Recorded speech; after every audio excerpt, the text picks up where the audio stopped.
日期8月21號，天天讚美神禱告文。聖經經文，佢必保護聖民嘅腳步，叫惡人喺黑暗中寂然不動，人都唔能夠靠力量得勝。撒母耳記上2章9節。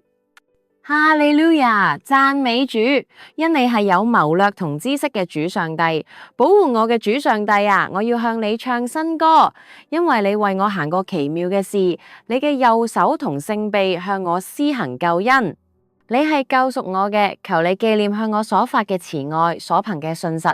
你係當受讚美嘅，全地都要向你歡樂，要發起大聲歡呼歌頌。我要歌頌做我嘅上帝。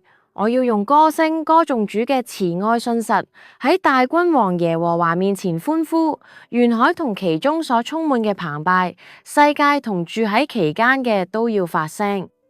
全能嘅主啊，願大水拍手，願諸山喺你面前一同歡呼，因為你嚟要審判，你要按公義審判世界，按公正審判萬民。憐憫人嘅主啊，我要尊崇你，喺你嘅聖山下拜，因為你本為善，你嘅慈愛永遠長存。感謝主，奉主耶穌基督嘅名禱告，Amen。